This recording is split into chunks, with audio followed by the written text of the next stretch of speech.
different folks. So I think it was in 2002, I answered the phone because you were actually calling for Brian. A call from Vicki Vaden, who was with the Cumberland Homestead's Tower Association, and she and the Tower group and your parents had been fighting this proposal for a road widening through the National Historic District, the Cumberland Homesteads. So I said that I would write a letter. I think write a letter to Commissioner Saltzman then, and it was in 2002. And on behalf of the Tower Association Road Project Group, and got back an answer from Commissioner Saltzman. It was like, I don't know how long my letter was, 2 or 3 pages, but his was like 2 little short paragraphs, and it was this, because I had emphasized this was a National Historic District, and there were going to be federal laws that would have to be gone through before they could go forward with this road project. And I got back the response from Commissioner Saltzman that this was a state-funded project, only that this was a part of the Better Roads Act of 1986, and that that legislation, he didn't say this in his letter, but the Better Roads Project in '86 was state legislation intended to connect all the county seats to an interstate highway by a 4-lane highway. So this section going through the historic district, I think would have been to connect Pikeville to the interstate 40. Well, anyway, it's a real brief letter by Saltzman, and that started a process where we used both state law processes and federal law. The road project's widening still has not been approved, and it's hung up for a while. I'm going to have now turn this over to Vicki Vaden, who has got some slides about the historic district and the importance of the historic district, the history of it, and then we'll talk about the advocacy both on the state and federal level. I'm a 3rd-generation homesteader. It means my grandparents, actually on both sides of my family, were original homesteaders. And so, and my mom and dad got the museum started years and years ago, and my mom was the first curator for the first 5 years. So when we heard about this road project, we attended a meeting, and like Mary said, she got a call. And we were looking for help because we had written letters and hadn't gotten any response. So actually this PowerPoint that gets changed every time I give it, and I apologize, we'll whiz through some things today pretty quickly, but the importance of the historic district is, it's got such a wide range of important aspects that it's hard to cover. It's not your normal historic district, in other words. And so you have to sort of get sort of a wide angle view of it, and we'll narrow down to the road project. But basically, when I felt like we were about to lose something that had been passed down to us, that I felt was very important, then we had to organize and try to articulate what it is we're upset about losing. And so actually TDOT and their road project made a historic preservation advocate out of me, because it's when you feel like you're going to lose something that you get busy trying to figure out what you can do about it. So this presentation was first put together for TDOT, because at the very beginning we didn't think they realized that they were talking about a historic district. We thought they were just didn't know. We found out later they knew all along. But anyway, we'll whiz through this. The Cumberland Homestead is the state's largest national registered historic district. When we were listed in 1988, we had 682 structures. It's over a 10,000 acre project, so it's big, wide. It was from the New Deal. There were 252 farms originally and a lot of community buildings, which includes the Homestead Tower, and the State Park was part of the project. At a time when there wasn't a whole lot of hope in the country, this picture just says the homesteads to me, because these girls, they put together a little play, and the community has always been really proud of their heritage, and you can just see it on their faces. I collect photography from the New Deal period, and this, in contrast, there was a lot of hope going on in this little community in Tennessee. This area was considered a stranded population because people couldn't move a few miles away to a town and find work. There was just no work going on. So there was only 4 stranded projects in the country. They built 100 communities across the nation, and we were the 4th one. This map I put together a couple of years ago, and I actually went in using Google Earth and zoomed in on every one of these little communities and checked them out. And so many of them have just disappeared into the landscape. You cannot see anything left of them. But there's a few that are retaining some of their, and trying to preserve some of their history, but we're probably, us and Arthurdale probably are the ones that are putting the most effort into preserving our heritage. We got really lucky in our particular community because we had an architect that was set down here. This is a picture of some of the men, and actually my grandfather is up on the far right corner up there with the big ears and a handsaw. He learned to be a master carpenter on this project. And one of the things about the project was it was a training opportunity for men to learn a new building trade. Some learned to be carpenters, some learned to be plumbers, which was a new trade in the 30s. Electricians, they didn't even have the trunk lines from TVA here yet, but they wired these houses. So there was a lot of opportunities to learn new trades that the men could use after this project, this building project ended. And so there was a lot of excitement when word got out. There were over 2,000 families applied, and they only had 250 slots.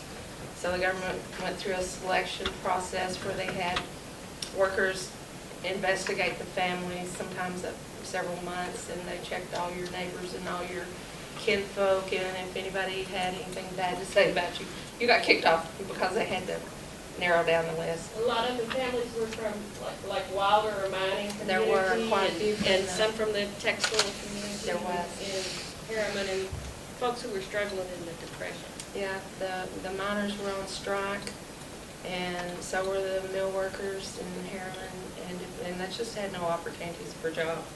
So there was a lot of interest, and one of the things that really was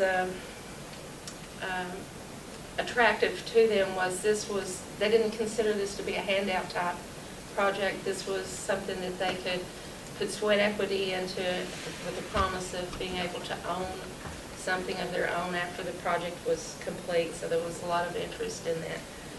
So they had to agree to work together, and in the end they knew they would pay full market value for their places after they were built. So it put a lot of people to work.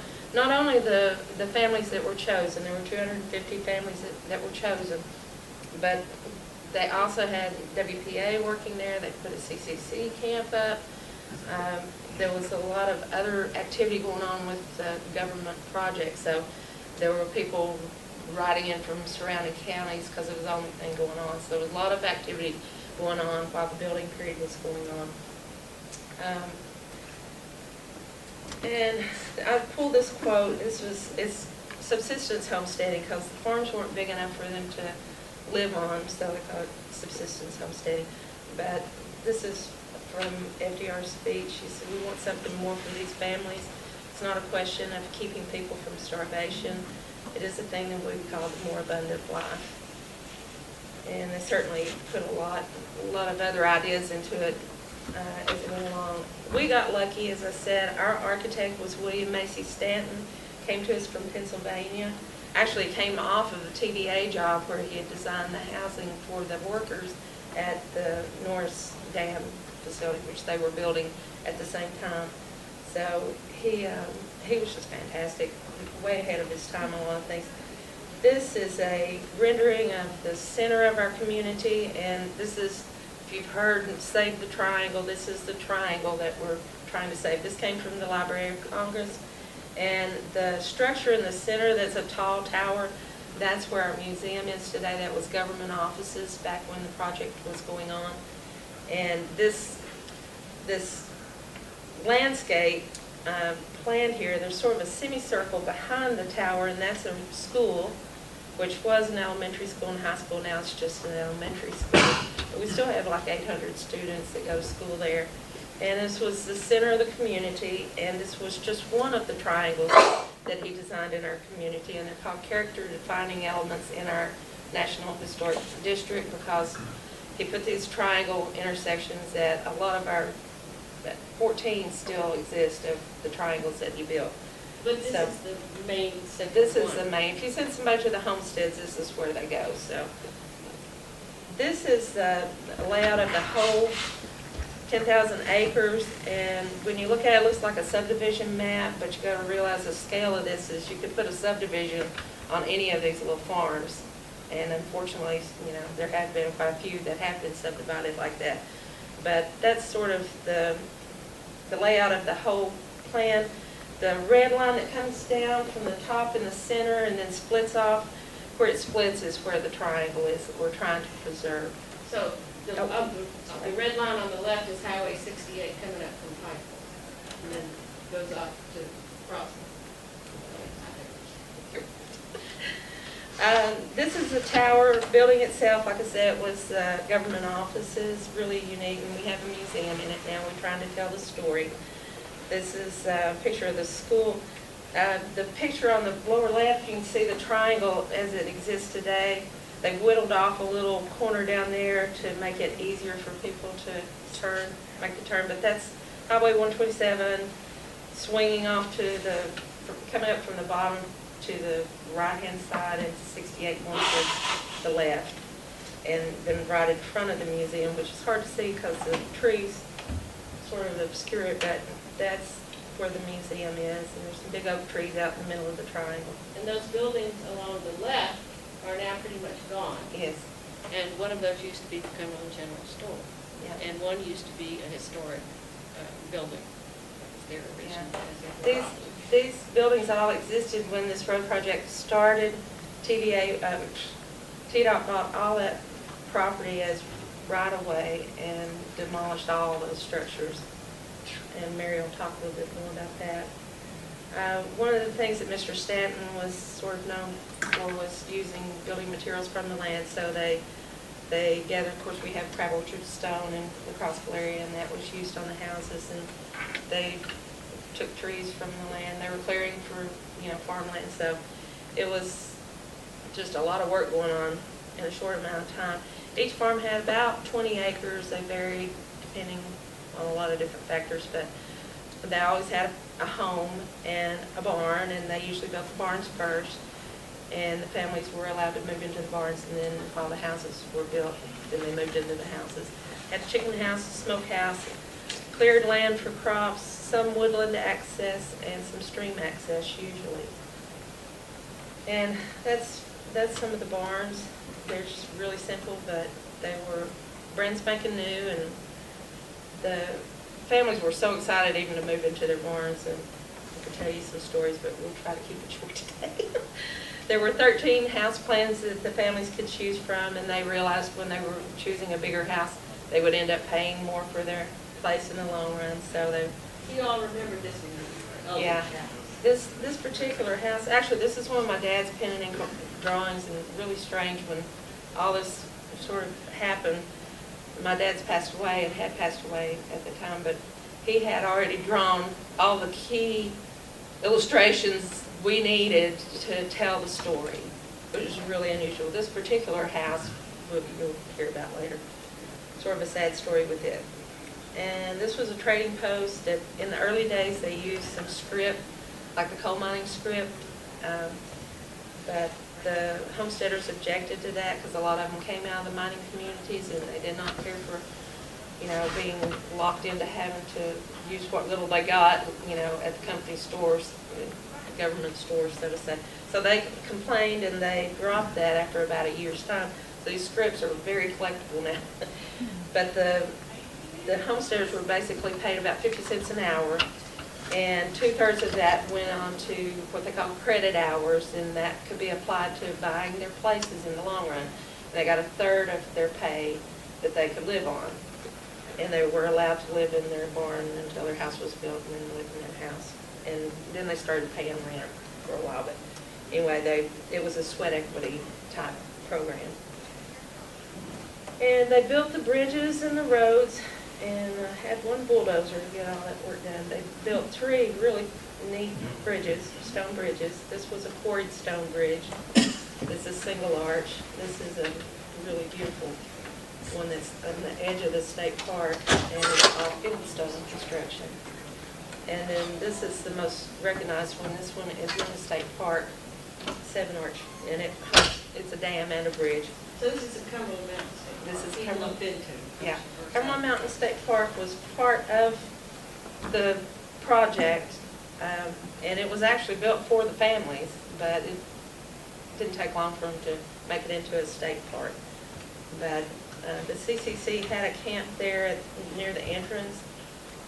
Alvin C. York was our first park superintendent, and Eleanor Roosevelt came and visited in 1934, and we actually reenacted her visit a couple years ago with her 75th anniversary, which was pretty neat. They put her up on the back of a lumber truck and let her give a little speech to the crowd, and it was pretty neat. But, these families came from about 5 surrounding counties, and some of them knew each other a little bit. Actually, there were some families that had more than one sibling that were chosen. But for the most part, they didn't know each other, but they were all in the same boat, and they restarted. Put that, set that to change that to remind me in about 4 hours and hit postpone, Mary, okay? Where? If you can you do it? Where? Here? 4 hours. Okay, and then hit postpone. Where's, up here? No, Okay, we're good. the computer. We're good. Oh, okay. I thought you were telling me. So anyway, there was a lot of close relationships that got built in the community, and still exist today. Although our original homesteaders are the ones that we have left, or I think there's less than 10, and they're all in their 90s now. So it's something that's been handed off, to the younger generations. Your mother was a child. Yeah. That's She actually just had her 80th birthday. Yeah, and that's actually my little grandmother there on the left, where she passed away. But heritage tourism is a pretty big deal for us now. We're trying very hard. I'm from the Homestead Tower Association. We're a nonprofit. We've got 2 museums going. We have the main museum in the tower building. Then we are buying one of the houses and have it outfitted for the 1930s and keep it open full time now. The park is a really important tourism draw for our area, and tourism is our biggest industry in Cumberland County. So these are all tied together to, The Cumberland General Store used to be the yeah, big it was tourist internationally draw. known. So, and this is the green area. This is that same map again, except I've sort of emphasized where the state park is in the green. So you can see where that red line comes down. The road project comes right by the park and swings off to the left there, sort of around it. So the park lands are important with the road project. We're not the average district. Most districts you find are within cities. Ours is very rural. And it's big. It is big. It's big enough, well, like I say, your most historic districts could fit, an entire district could fit on one of our farms. So, and most of the historic districts weren't planned by a single architect. you know, like ours were. Most of them weren't farming. They were playing by They weren't a planned community. Yeah, This is I a mean, planned it's community. really, it's not your average. So, but it also being rural and that big of a district and that many property owners having No their own. zoning in the No zoning. county. It makes it harder for us to, and we can't even get historic overlay zoning because you have to have something underneath. You have to have zoning first. Right, you can't get overlay until you got something underneath, so it's, you know, we're watching some of the things. This was one of the worst things that happened to us. Just, the city of Crossville built this new water tank, and if you see the Homestead Tower is in the picture on the right, to the right of the picture, you see the stone structure just above the trees, and this new water tank just totally overpowered the whole scene, so it's really, you know, they just don't think, that's the Cumberland General Store in that picture too, but Red Before it was Carson. gone. Yeah, before they tore it down. So, but we've been pretty lucky on commercial infill. We've had a lot of residential infill over the years, but there wasn't sewer lines out through that area, so up on the plateau, you can't just get any ground to perk, so that actually worked in our favor to keep some of the commercialization out, but that's changing. But as the road project came, the threat of that came upon us, and we started really looking at what we had and what we wanted to save. We talked to the Tennessee Preservation Trust, who's the largest historic preservation advocacy group in the state, and they put us on the 10 and 10 list as one of the 10 most endangered historic sites in Tennessee. And we really remain on that list to this day, because until you get something solved, you really don't go off the list. That's what Crossville would rather have all the way. From the interstate to this little city, Yeah. that's it. Well, this is what we wouldn't like to see happen. We would not like to see it happen. It looked like every other little strip of, you know, commercialization between Crossville and the homesteads. This is the orange line. This is the map again with the road project itself emphasized with the orange line. The big red dot is the triangle at the heart of the controversy. The other little orange dots, those are other triangles throughout the community that still exist. We've got a lot of different concerns on a lot of different things. Safety is one of them. We've done a lot of research and, you know, tried to make all these points and got nowhere with them. In the process, I don't know, you stop me when you want me to. Yeah, okay. Go 2 more minutes. Okay.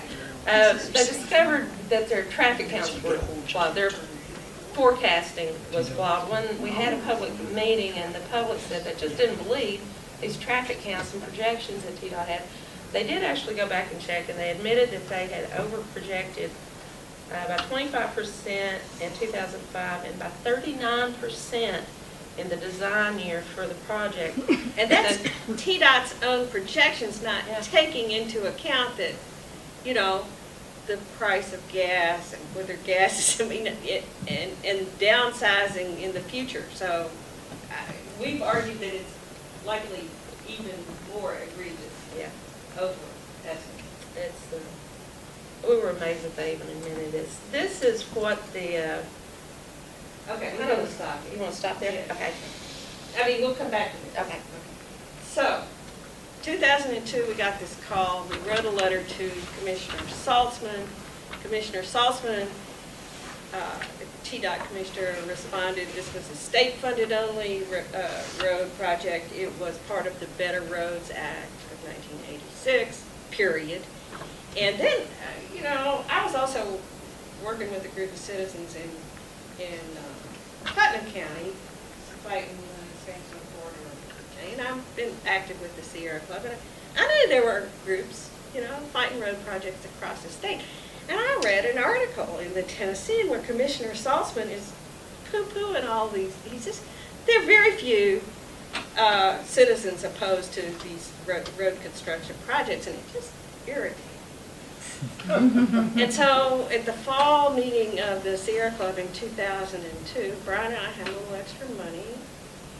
I proposed that we hire an organizer And we put in $3,000 and challenged the chapter to do that 2/3. So I think we started with $9,000, and we hired Jeff Berry. You all know Jeff did the production of kilowatt hours. And he needed a little extra work. And we hired Jeff and asked him to get in touch, identify all the communities in the state where there were road projects going on, and get in touch with those folks. And he did. He identified 15 road projects and wrote a letter on behalf of all these folks. And the third day that the new commissioner was in office in 2003, January 2003, we had a meeting with the commissioner, and it was Vicki and me and Rick Finch from the road project in Cookville, somebody fighting Highway 840 around Nashville, Ed Cole, and Jeff. Jeff Berry organized all this. And out of that meeting, we got the commissioner, Nicely, new governor, new commissioner, to refer these 15 road projects, stopped all work on them, and it went to UT for a study that was actually then produced in August of 2003. So actually that was only about 7 months of stopping things. But this, and out of this 15 projects, there were 2 or 3 that, were, this is not necessary. Several of them was sort of a mixed report, like for this report, they actually, for this road project, they actually said this project is too big for the need. So some of those 15 road projects actually died as a result of this. They were all delayed, but the TDOT this was under Bredesen as governor, and Commissioner Nicely started this practice of having local citizen advisory teams and going through what they considered context-sensitive solutions. And I want to have Vicki talk about her experience with that, but let me just say, TDOT was still saying, this is a state-funded only project. In my file, I have lots of letters I wrote and verbal comments from folks. Isn't there federal money involved in this? There was this road project was like segmented from Pikeville up to Crossville. That was going to be federal money, or Dunlap to Pikeville was federal money. The same highway north of Crossville widening up to Jamestown was federal money, but lo and behold, just right through the National Historic District, it was all state money.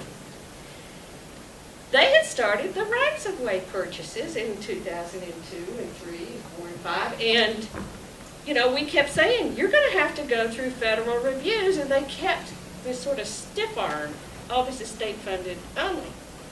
But they did do, under Ed Cole was hired by Commissioner Nicely to do the environmental work for TDOT, or I'm not sure what his title was. He was a deputy commissioner for environment and planning. As a result, I don't know if it was a result of that meeting. I was surprised to see Ed Cole at that meeting, how Commissioner Nicely got together with Ed, and Jeff got Ed to come to that meeting. When we were through with that meeting, the commissioner said to Ed, why don't you stay for a few minutes and let's talk? So something was going on there. But this was ostensibly a pretty good thing. Now, this is all still within the context of state law. So Vicki got on to the Citizens Resource Team. I asked to be on it, but they would not allow me. I was not a local citizen. I was 2 counties over, or 1, plus I was a lawyer, and I'd been doing all this letter writing. Well, the Citizens Resource Team was an appointed committee. Some members from the community were allowed to serve, but it was a very hand-picked little crew. And in our situation, they had a facilitator crew, they hired an engineering firm out of Kentucky, Palmer Engineering, who also, this was their first contact-sensitive solutions project they had ever done. And they also were in charge of the orange route, if anybody remembers the orange route going through Knoxville and the controversy over it. So Palmer Engineering was also over that project. And those two projects, there were a lot of similarities in how those teams were set up and how things were handled and stopped at any, this is supposed to be a real open process where everything's on the table to discuss. In our situation and in the orange route, there was a lot of things totally off the table for discussion. We were allowed only to talk about the intersection with the triangle, not the whole route, which was a big disappointment. But we went through about 5 meetings where they very carefully worked our group, and we went through some alternative designs that some we turned in didn't get used, and then some others came out of the blue that they claimed we turned in. And anyway, there seemed to be a lot of bad apples put in front of us to choose from, with their original plan being the best of the bad apples that was on the table. So it was almost like we were pigeonholed into going towards what they originally wanted to do. But the community was not quite ready to be pushed that far. And we were allowed a public meeting. I know Mary and Brian came to that meeting. There was a lot of questions from the public about the environmental studies that had been done. Everything that had been done was like windshield surveys, you know, they hadn't. They drive by. You know, we didn't see any artifacts, we didn't see anything, you know. So, We didn't see anybody wearing a bonnet. so there was just a lot of things that, when you're the only person in a group like that, and you're the only person standing up to, you're sort of marginalized because you sound like you just don't like anything. So that's you, how we. as a citizen on the resource team, because the local elected officials, county and city, really want this road widening. They really want, you know, this road coming out of Crossville through the historic district to look like the strip from the city to the interstate. So there's a huge fight over, you know, the local officials. It reminds me of what they put on the APIEL website. You know, they're promoting this book, Energy, Overproduction and the Delusion of Endless Growth. I mean, there's a delusion in Crossville about the ability to have endless growth. They've got a big water supply problem up on the plateau. There have been Army Corps studies that the community, you know, is up on a mountain and there's a problem with whether they're going to have enough water to. They refuse to have zoning in the city or outside. Right. So, But, you know, one of our biggest things was what are the cumulative impacts going to be? Those were totally off the table for discussion. The only thing we're allowed to talk about was this design at the heart of the community.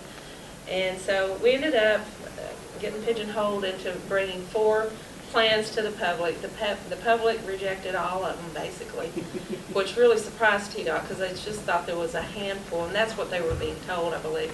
There's just a handful of people that don't want this, and you get past those, the public will go along, you know, but the public really didn't.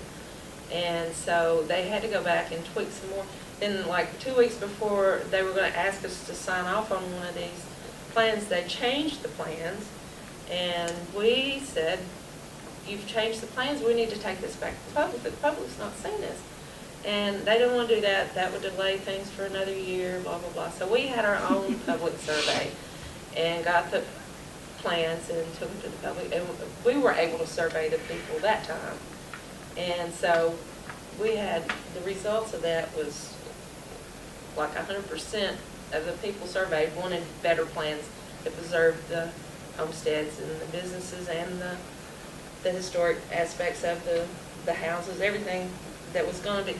The basic thing is that the TDOT has chosen the widest possible footprint to put through the neighborhood instead of doing things that they've done elsewhere where they use smaller footprints and use the context-sensitive idea to try to save what people are trying to save. So anyway, they've gone with the 5 lanes, center turn lane, 2 lanes in each direction, and 12-foot wide. So the plan, I mean, the alternate, the recommendation still came out with 7 out of 16 not signing it or supporting it, or was there something else that happened? No, well, we refused to sign off on it, but they did get some people to sign, but there was a lot of the government agencies that were among those signers on there. They had a lot of people drop out, but we had, let's see, that's a little closer up. It goes right across the middle of the triangle.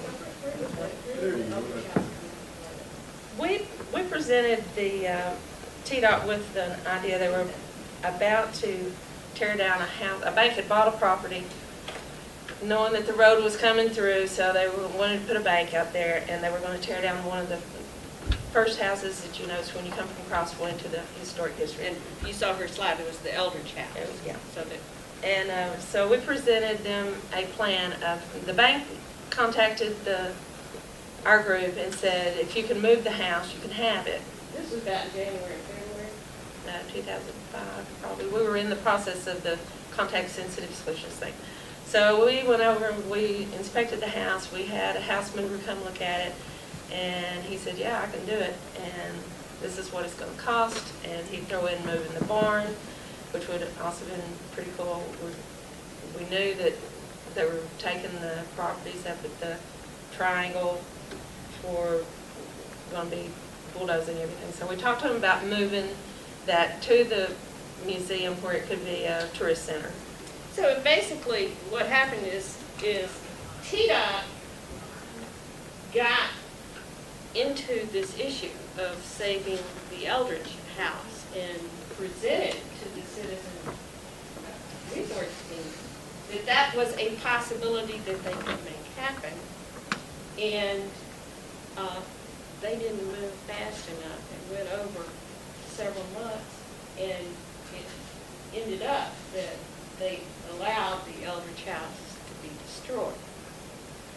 So, we're probably about at 2005. I'm going to say I'm not forgotten. So, you know, I started working on this in 2002, but your parents and the Tower Association had been working on it since 99 or 98. And it looked like they'd gotten through this citizen resource team, and they came out with this sort of recommendation, but, you know, there's a lot of dissension about the community being in that. But we wrote a letter, maybe I forget how this was moved. We wrote a letter to TDOT asking to be, this is, I think I did this for the Sierra Club, but you also did this, SOCM did, and the National Historic Preservation Trust asked to be consulting parties under Section 106 of the National Historic Preservation Act, where TDOT, I guess, had given notice if you wanted to ask to be a consulting party. So we did. In 2005, I think the Southern Environmental Law Center, one of the lawyers had been working on this, and he also, but he didn't ask to be a consulting party. He made comments. Nothing happens, 2005. 2006, we get some kind of notice from the Army Corps. There are 2 big stream crossings and more than that, several stream crossings. So there were at least 2 Army Corps 404 permits that were going to be required. Also TDOT, ARAP, TDEC, state ARAP permits. So we wrote and made comments on, this is for the Sierra Club, on those permits, because we have some concerns, the environmental concerns of water supply in the community, and they're going to culvert the, there was going to be problems with wildlife crossings. There were big problems. And in 2006, nothing happened until 2010. Ostensibly, nothing happened. In 2010, in the summer, they had some kind of a meeting. TDOT invited the community. come and talk about the design again. And I didn't go to that meeting, but It was pretty short and sweet. What they wanted to do was to give us some enhancements to make, they wanted to build a new triangle for us, and they wanted to put up some historic lighting, which we never had, and which wouldn't be historic. A lot of things, they wanted to do some wooden guardrails and, plant some things that, we wanted to, and my mom's comment was, well, can we plant 70-foot oak trees out there? And I said, no, we can't do that. They claimed our oak trees weren't old enough. We've had those tested since, and they weren't. But anyway. how many hundreds of years old? The trees were over 100 years old when the Homestead was built. But TDOT tried to say that they were just little scrubby trees that grew up there by accident. But anyway, they wanted to put some lipstick on the pig, is what I call it. They didn't want to change the design to save the triangle. They just wanted to pretty it up for us. So that was July of 2010, and then in January, I think, of 2011, all of a sudden comes this public notice. I might have gotten it individually since I've been writing comments, but, or you might have told me this was happening. There was going to be a public meeting run by TVA on the road project. So it turns out that in addition to Army Corps permits, there were also water permits under the TVA Act, what they call Section 26A of the TVA Act. And that is any water that flows to the Tennessee River is, TVA's got jurisdiction. So what had been happening between 2006, when we did the comments to the Army Corps and TVAs, I think there was this jockeying between the federal agencies as to which agency would be designated the lead federal agency under for NEPA and Section 106 processing. And that took a long time. But this was a really strange meeting because it was snowing really hard. About halfway through the meeting, we were up on the mountain. There were two young TVA staff people, and a bunch of the community, 30, 35 folks from the community, elderly folks lots of times who'd gotten out in this harsh weather, and we learned that the TVA employee who had the maps was in Chattanooga, but he couldn't make it over the mountain because of the weather. So these two young staff people were up there, and they didn't have any information to present to the public. It was The TDOT didn't show up. well, no, the TDOT folks were in the back row. They were Just kind watching. of laughing, or they weren't being very helpful to the TVA folks, but they. So we made a lot of comments about how that they should have another public meeting and do it right and have the right information. But so nothing much came of that. But in late summer or September, we got notice from TVA, an invitation to come to a meeting at the TVA office in Knoxville for the Section 106 consulting process. So we had asked to be consulting parties, and it was a fairly big meeting. Maybe Robin came with me. About 20 people. 20 people around it. Plus the court reporter. And some folks were sitting in the back who weren't around the. At least one or two on the phone. Yeah. And, we had an opportunity in the different agency folks to make comments. And under the National Historic Preservation Act, there's got to be a state historic preservation officer. And he was there. Now, let me go back to the federal involvement.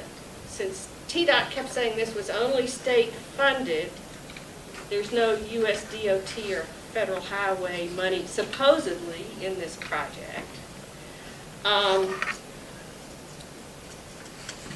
TDOT and the State Historic Preservation Office kept saying that Section 4F of the Federal Transportation Act would not apply.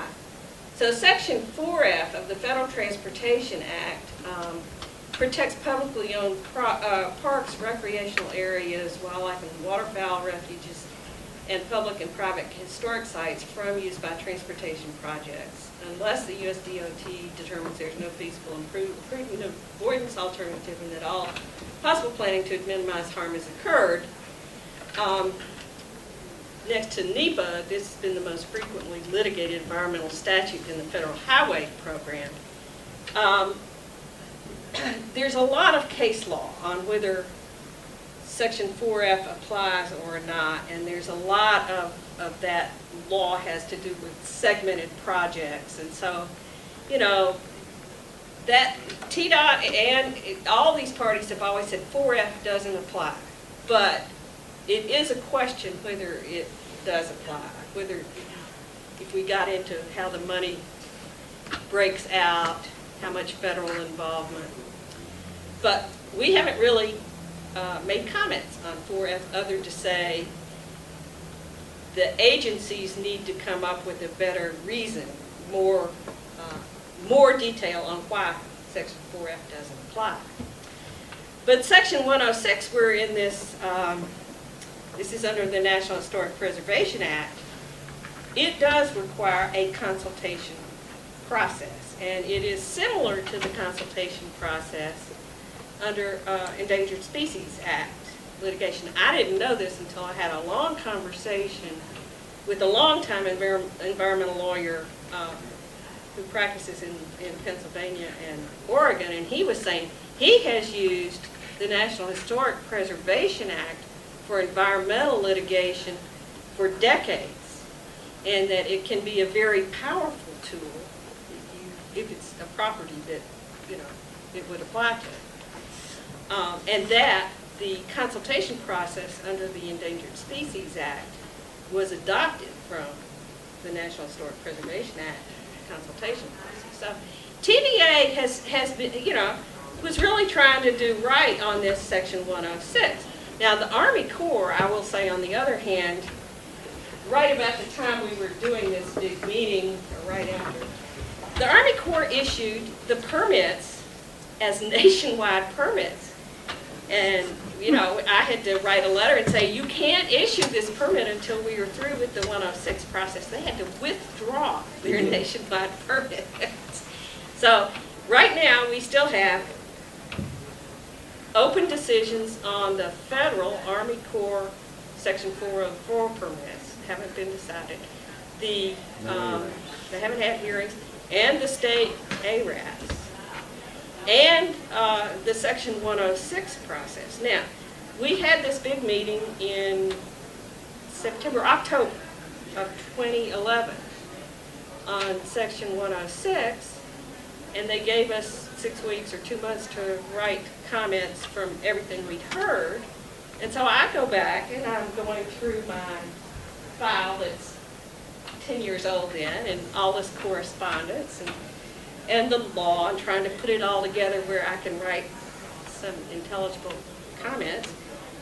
And I see there back in my letters in 2002 to Commissioner Saltzman, I was complaining about the rights-of-way purchases. I said, you're doing these rights-of-way purchases too soon.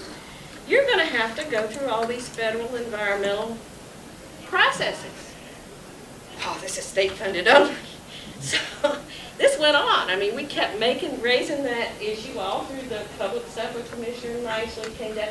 They decided as a result of this UT study in 2005 not to widen the highway between Pikeville and Crossville. That wasn't needed. But they still needed to do a T intersection right through the triangle opposite the tower based on these faulty traffic studies. Well, so we asked Commissioner Nicely at that meeting in 2005 or 6. Oh, federal studies, no, this is state funded only. So I'm going through the law on the National Historic Preservation Act and going through my file, and it says, you know, if the applicant for a federal permit intentionally delays applying for the permit in order to avoid the Section 106 National Historic Preservation Act process, the federal agency is prohibited from issuing a permit until there has been an investigation by the President's Council, Advisory Council on National Historic Preservation Act. So, I thought, and one of the other consulting parties is the National Historic Preservation Trust, and the lawyer there is a longtime litigator. You know, I raised this with Betsy Merritt. She says, oh yes, we should raise this. And so we both did, in our letters, allege what they, under the case law and all, they call it anticipatory demolition. So that there was anticipatory demolition of the historic building that was next to the general store, and of the Eldridge House, where TDOT presented to the community that they had the ability to save the house, but didn't. So we asked for this investigation, and we haven't heard anything since. So that letter was written in December of 2011. You know, the way I read the law, and I haven't ever litigated under Historic Preservation Act, but the way I read the law, the prohibition is on the federal agencies. If they issue the permits before there's been this investigation, it would, like, they would be the target, the defendant in a lawsuit. Well, why would TVA or the Army Corps want to do that when this was all TDOT's stuff from 10 or 12 or 15 years before? So I don't quite know how all this is going to work out. Now, I will say this. The other thing that has complicated it somewhat, there was amendments to the Federal Transportation Act. I don't know if you all heard back the summer of 2012, and there was this big conference at the end of June, and then they put it off till October, and they've now, I think, issued regs this past winter, February of 2013. From these entities in Congress who, you know, want to put some brakes on environmental reviews. So there was a conference on this, and there have been some restrictions on NEPA. Now, I mean, that's the other part of this thing with TVA. TVA is doing both the Section 106, but they're also going to have to comply with NEPA as the lead federal agency. So there's NEPA, there's Section 106, and then there's the federal, and then the state water permits, all of that.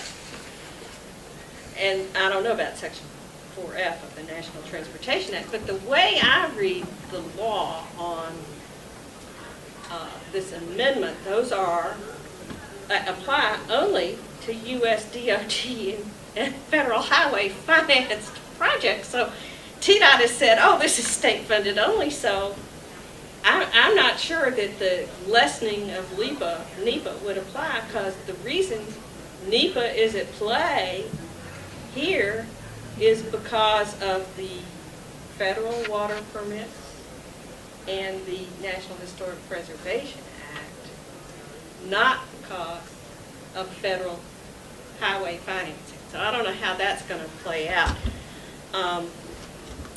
That 2012 law is referred to as MAP 21. And some regs were issued last winter on that. And the other thing that plays into this, that if you're doing transportation law work in Tennessee, not too many lawyers in here, but they do have, TDOT has a 3-year financing plan.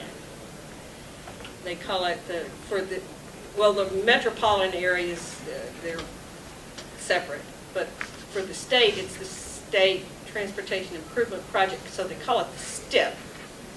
And they just came out with the STIP. You can go on to the TDOT website and find the STIP. So the STIP for 2014 to 2017 does have this road project widening in for state financing, $21 million, but they refer to it as reconstruction. They don't say it's widening. So I don't know, but I think, I don't know really where this is going to go with TVA. There's still a lot of movement. The state officials still really want this road project. The mayor, probably the county mayor, I mean, the local elected officials still want this project. Yeah, Brian? Well, the other thing that has happened here is that one of the ways that most environmental arguments are won on our side is by the passage of time, because things that seemed like they were fiscally fundable and a good idea at the time turn out, after 10 years of futzing around, to be not so good ideas. And the state of Tennessee really doesn't have money for state-only funded projects anymore. So whether they can maintain that independence of using state money only is highly questionable. See, and they've never gone through the Section 4F process Right. because they never acknowledged that they might have to. So they're still going to be behind the ball on procedural stuff, I think.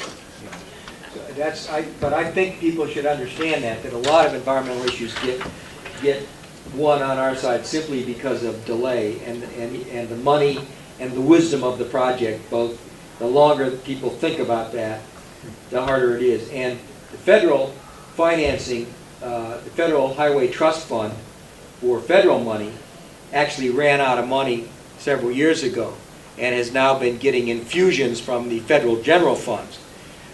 So there's a real challenge there with the fact that the gas tax and the few other transportation taxes that are federal no longer support this. And the state has actually not been able to leverage some of the federal funds that were available because it hasn't had the state match.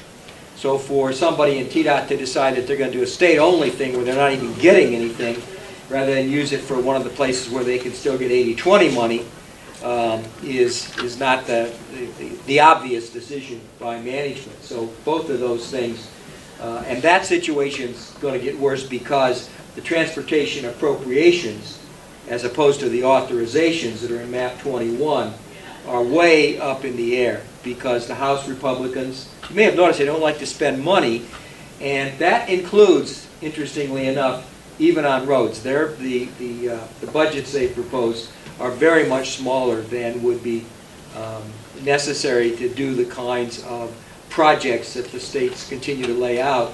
And the whole issue of infrastructure priority, like fixing bridges before they fall down, has risen to the fore for what money there is.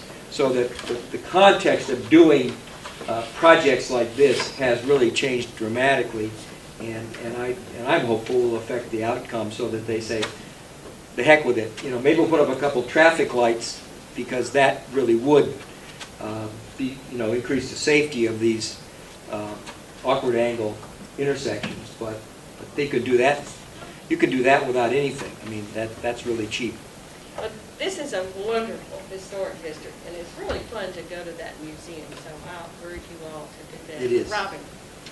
I want to say that Vicki took me on a personally conducted tour in February of 2011. It was not long after I got my second roof put in. I wasn't too mobile. But if you look at that picture up there and you stand at the intersection during rush hour, which is the time when school turns out, You wonder why in the world they need an intersection like that at all. I mean, what's there now works better than almost any intersection I know of in Knox County. And one of the Without doing anything to it. One of the interesting And things that the engineers, The other lesson I think that's learned here, and I'm relearning it over on the South Knoxville connector across the river, is that I've held for a long time that TDOT people or docs in general, no matter what state they're in, never forget a project. Oh, it And the stays next thing there is until gonna- there's funding, and then the funding goes away. Well, the next thing, is since they never forget a project, and what will come next, and I've heard about this because of that three-way agreement that the state departments are making that they're going to send to TVA, they are trying to do that project incrementally over time. And they get a little dab of money here and a little dab of money there. And the people the residents won't have any say in that at all. So what I'm hoping that Mary has done here is gotten everything stopped so that it can truly be stopped, period.